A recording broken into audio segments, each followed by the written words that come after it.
जो आपके जीवन काल में आपके लिए इतना उपयोगी होने वाला है कि बस यूं समझ लीजिए कि आज तक जो मैं सदैव कहा करता था कि उपाय चुटकी बजाते नहीं होते, समझ लीजिए कि ये चुटकी बजाने जैसा ही है। प्रिय दर्शकों, हम सभी किसी न किसी राशि के हैं। हमारा जन्म जब हुआ तो चंद्रमा जिस राशि में होते हैं वही हमारी चंद्र राशि होती है। अब जिस राशि में चंद्रमा है उस राशि के स्वामी हमारे वारिस हो जाते हैं, वार के स्वामी हो जाते हैं, जन्मवार के स्वामी। प्रिय दर्शकों, हमारे जन्मवार के दिन, यानी जन्मदिन वाला जन्मवार नहीं, सप्ताह में हर दिन हमारे जन्म का वार आता है, प्रकृति प्रदत्त हमें उस दिन उस 24 घंटे में 2 बार ऐसा समय मिलता है जब हम अपनी कामना को मन में सोचें और सोचने भर मात्र से हमारी वो कामना पूर्ण हो जाती है। इसकी कुछ प्रक्रिया भी है जिससे मैं कार्यक्रम के अंत में सबके लिए समझाऊंगा। प्रिय दर्शकों, वैसे तो ये YouTube है और आप जब चाहें इस वीडियो को ओनली एस्ट्रोलॉजी नाम के प्लेलिस्ट में जाकर के आप कभी भी देख सकते हैं, लेकिन कई बार आपको वहां पर वीडियोस जब जिसको आप ढूंढ रहे होते हैं नहीं मिलता, तब आप मुझसे पूछते हैं कि वो वीडियो कहां है। तो मेरी चलिए चर्चा प्रारंभ करते हैं बिना विलंब किए।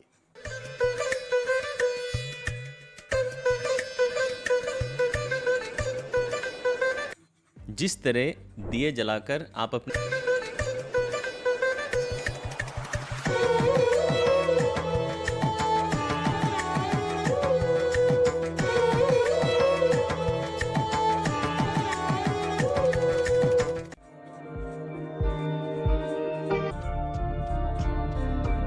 मेष, यदि आप मेष राशि के हैं तो आप जानते हैं आपके स्वामी, राशि के स्वामी मंगल हैं।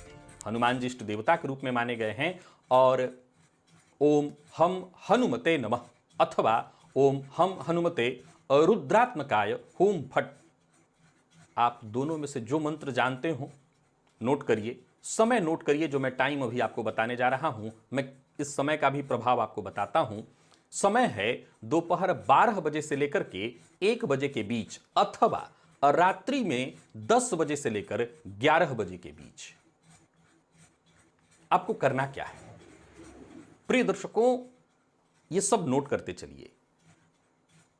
एक गहरी श्वास लेनी है इस समय के दौरान, लेकिन कैसे? एकदम तेजी से। आप मेरे अगर प्राणायाम का वीडियो देखा हो आपने, तो मैंने हमेशा वहां पर कैसा बताया है कि श्वास धीमी गति से, लेकिन यहां पर मैं बता दूं गहरी और तेज श्वास खींचना है, जैसे आप खींच रहे हो। और हनुमान जी का ध्यान करते हुए साहस और शक्ति की प्राप्ति हेतु अपनी इच्छा, जो भी आपकी कामना मन में है, उसे स्पष्ट रूप से सोचिए। और फिर श्वास जब तेजी से आपने खींच लिया, इसके बाद श्वास को रोक लीजिए और इसके पश्चात मन में सोचिए कि मेरी जो कामना है वो पूर्ण हो रही है। बस इतना ही करना है। मैंने कहा था ना, चुटकी बजाने जैसा है। वृषभ, यदि आप वृषभ राशि के हैं, शुक्र देवता मां लक्ष्मी की आराधना विशेष रूप से आपके लिए कही जाती है। आप अपने इष्ट देवता का भी ध्यान कर सकते हैं, मां लक्ष्मी का ध्यान करिए, महालक्ष्मी नमः। और समय जरा नोट कर लीजिए, ये जरूरी है। समय होगा दिन में 9 बजे से लेकर के 10 बजे के बीच अथवा रात्रि में 8 बजे से लेकर के 9 बजे के बीच। ये ध्यान रखना है। ये प्रक्रिया आपको सिर्फ और सिर्फ सप्ताह में 1 दिन करने को मिलता है और वो है शुक्रवार के दिन। आपको क्या करना है? आपको लंबा श्वास खींचना है, परंतु गति बेहद धीमी होगी।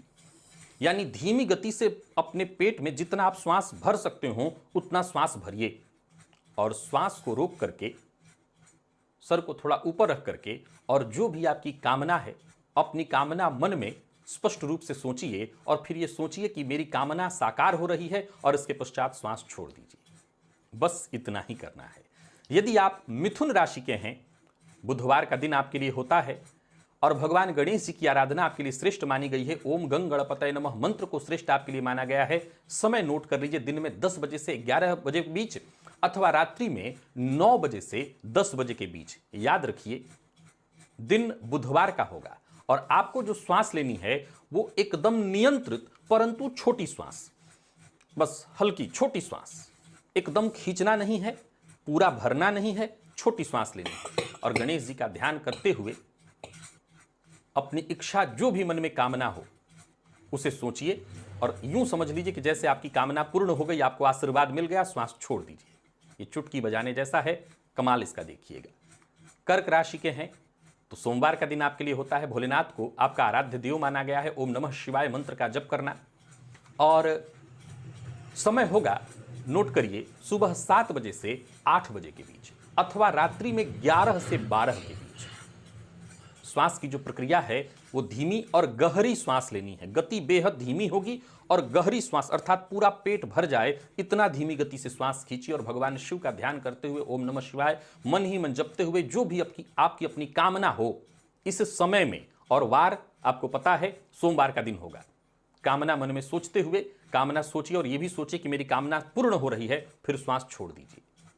सिंह राशि, जानते हैं रविवार का दिन आप, भुवन भास्कर आपके आराध्य देव हैं, दिनवार के स्वामी हैं आपके, और ओम सूर्याय नमः इस मंत्र का जप। प्रयोग समय दिन में 11 बजे से दोपहर 12 बजे के बीच अथवा रात्रि में 9 बजे से 10 बजे के बीच। तेज श्वास खींचनी है और गहरी श्वास खींचनी है, खूब तेजी से खींचना है और पेट भर जाए इतना श्वास खींचना है। उसके बाद भुवन भास्कर का ध्यान करके पूरे आत्मविश्वास के साथ अपनी जो भी इच्छा हो ये सोचिए। याद रखिएगा, इस प्रक्रिया के दौरान मन में किंतु परंतु नहीं रखनी है। ये सोचना है कि बिल्कुल मेरी कामना पूर्ण होने जा रही है। अपनी कामना को समझ लीजिए, साकार होते आप देखिए और फिर श्वास छोड़ दीजिए। कन्या राशि, बुधवार का दिन होगा। भगवान गणेश जिष्ट देवता ओम गंगणपतये नमः मंत्र दिन में 1 बजे से दोपहर में 1 बजे से 2 बजे के बीच अथवा रात्रि में 8 से 9 के बीच छोटी श्वास लेनी है। बस छोटी सी श्वास ले लेनी है, गणेश जी का ध्यान करना है और अपनी इच्छा को मन में सोचना है। साथ ही साथ ये सोचना है, ये देखना है मन ही मन कि मेरी कामना पूर्ण हो रही है, आशीर्वाद मुझे मिल गया। बस श्वास छोड़ दीजिए। वैसे तो आपको मार्केट में घी के पूर्ण हो रही है, आशीर्वाद मुझे मिल गया। बस श्वास छोड़ दीजिए। तुला राशि, देवता दिन शुक्रवार का होगा। मां लक्ष्मी का देवता आपकी मानी गई है। ओम महालक्ष्मी नमः इस मंत्र को जपिए दिन में 9 से 10 के बीच अथवा रात्रि में 10 से 11 के बीच, शुक्रवार के दिन। याद रखिए, प्रक्रिया वही है, लंबी श्वास आपको खींचनी है और मां लक्ष्मी का ध्यान करते हुए जो भी आपकी कामना है, जो भी आपकी इच्छा है, वो प्रार्थना पूर्व में मन में ही सोचना है और ऐसा सोचना है कि जैसे मेरी कामना बिल्कुल पूर्ण हो रही है। एकदम मन में इतना हर्ष होना चाहिए, इतना आपको विश्वास इस प्रक्रिया के दौरान होना चाहिए कि मेरी कामना पूर्ण हो रही है। और इसके पश्चात आप श्वास को छोड़ दीजिए और फिर देखिए चमत्कार। वृश्चिक राशि, मंगलवार का दिन होगा। हनुमान जी देवता ओम हम हनुमते नमः प्रातः काल 8 बजे से 9 बजे के बीच, टाइम नोट करिए, अथवा रात्रि में 12 से 1 के बीच। अब ये वाला थोड़ा कठिन होगा लेकिन समय यही मिल रहा है, 12 से 1 के बीच। गहरी श्वास लेनी है, तेज श्वास लेनी है। गहरी का अर्थ है पूरा पेट भर जाए इतना, और तेजी से खींचना है श्वास को। हनुमान जी का ध्यान करना है और पूरी दृढ़ इच्छा शक्ति के साथ कि मेरी कामना बिल्कुल पूर्ण हो रही है। हनुमान जी की कृपा से कल्पना अपनी इच्छा की करनी है मन में और फिर श्वास छोड़ देना है। धनु राशि, गुरुवार का दिन होगा। भगवान श्री विष्णु देवता ओम नमो भगवते वासुदेवाय ये मंत्र जपिए मन में। प्रातः काल 7 से 8 के बीच ये प्रयोग करना है अथवा रात्रि 9 बजे से 10 बजे के बीच। दिन ध्यान रखिएगा गुरुवार का होगा। धीमे गति से बस श्वास खींचना है अंदर, भगवान विष्णु का ध्यान करना है और जो भी आपकी इच्छा है मन में, बस भगवान श्री विष्णु का ध्यान करते हुए कि मेरी कामना पूर्ण हो रही है, श्वास को फिर छोड़ दीजिए। मकर राशि, शनि देवता ओम शम शनैश्चराय नमः शनिवार का दिन होगा और समय होगा प्रातः काल 6 बजे से 7 बजे के बीच अथवा रात्रि में मध्य रात्रि 11 से 12 के बीच। धीमी और स्थिर श्वास आपको लेनी है, बेहद धीमी गति से स्थिरतापूर्वक श्वास आपको लेना है। शनिदेव का ध्यान करना है और मन में ये सोचना है कि जो भी मेरे कर्म हैं, जो भी मेरी गलतियां उसको क्षमा करें, मेरी ये कामना पूर्ण करें और बिल्कुल कोई संशय मन में मत रखिए कि मेरी कल्पना पूर्ण नहीं हो रही है और श्वास छोड़ दीजिए। कुंभ, स्वामी शनिदेव शनिवार का दिन होगा। ओम शम शनैश्चराय नमः। क्रिया का समय जो होगा 10 से 11 के बीच दिन में अथवा रात्रि में 11 से 12 के बीच। धीमी श्वास लेना है आपको, शनिदेव का ध्यान करना है और बस अपनी जो भी इच्छा हो ऐसा सोचना है मन में कि मेरी कामना पूर्ण हो रही है और उसके पश्चात श्वास छोड़ देना है। मीन, भगवान विष्णु गुरुवार का दिन ओम नमो भगवते वासुदेवाय ये मंत्र, समय प्रातः 7 से 8 के बीच अथवा रात्रि में 10 से 11 के बीच। गहरी और धीमी श्वास, एकदम धीमी गति से पूरा पेट भरे इतना श्वास लेना है और मन में कल्पना करनी है कि जो भी मेरी कामना है, जो भी मेरी इच्छा है, भगवान श्री विष्णु की कृपा से मेरी वो कामना साकार हो रही है और ऐसा सोच के श्वास छोड़ दीजिए। प्रिय दर्शकों, मैं फिर से बता रहा हूं, ये खोज है, और आपके काम आने वाली है। लंबे समय तक इस प्रयोग को करके आप इसका लाभ देख सकते हैं। यह वीडियो आने वाले दिनों में लोगों के लिए बेहद सहयोगी सिद्ध होने वाला है। जैसा मैंने कहा, यह खोज है, मेरे द्वारा बनाई वीडियो, मेरे द्वारा बनाया विषय नहीं है। इस समय में बड़ा चमत्कार है और उससे भी ज्यादा चमत्कार है श्वसन की प्रक्रिया में। प्रिय दर्शकों, आपने सुषुम्ना नाड़ी, ईड़ा पिंगला इत्यादि श्वसन प्रक्रियाओं की से संबंधित वीडियो पूर्व में भी मेरे इस चैनल पर देखा हुआ है। श्वास में ही बहुत कुछ छुपा हुआ है। योगी, संन्यास योगी, सिद्ध जितने भी रहे हैं, सबने श्वास को ही नियंत्रित किया है और सारा खेल इसी श्वास का है।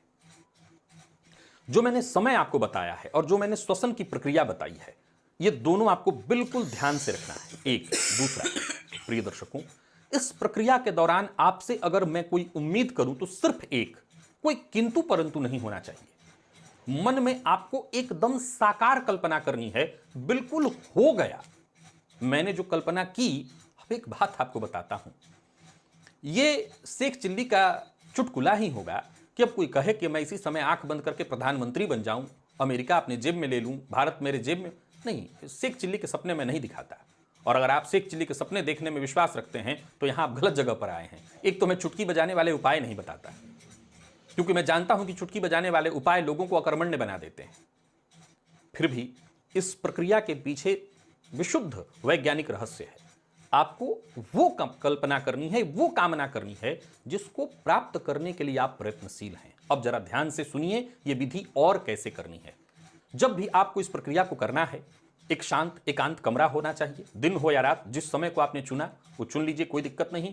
एक दिन में एक ही बार करने की आवश्यकता है, आप दोनों टाइम मत करिएगा, एक बार। दूसरा, आराम और शांति से कहीं किसी कमरे में बैठ जाइए। अगर रात में कर रहे हैं तो ये बहुत ध्यान रखिएगा कि भोजन कम से कम 3 से 4 घंटे पहले हो जानी चाहिए, कम से कम 3 से 4 घंटे पहले, उसके बाद नहीं। और या फिर उसके बाद करिए। अब रात में जिनका 12 बजे का टाइम आ रहा है, मैं उनको कभी भोजन उस समय करने की सलाह दे नहीं सकता हूं। जब भी करिए भोजन 3-4 घंटे, अब जैसे सुबह सुबह करना है खाली पेट, बिल्कुल कोई दिक्कत नहीं है। तो दिन या रात समय आप अपने हिसाब से चुन लीजिए। जब भी श्वसन से संबंधित कोई प्रक्रिया, ध्यान से संबंधित प्रक्रिया की जाती है तो उस समय मेरुदंड, रीढ़ की जो हड्डी है उसको बिल्कुल सीधा रखना चाहिए। श्वास को जिस विधि से मैंने बताया है उससे खींचना है। हो सकता है 1-2 बार इस चीज को और आपको कर लेना चाहिए, क्योंकि ये ऊर्जा को केंद्रित करने की प्रक्रिया है। और साथ ही साथ मन ही मन मंत्र का उच्चारण भी करना है, अपने इष्ट देवता का ध्यान भी करना है और साथ ही साथ अपनी कामना को भी सोचना है। जिस समय में प्रक्रिया आप कामना सोच रहे हो, याद रखिएगा आपका ध्यान श्वास पर न जाए, श्वास आप रोके रहिए।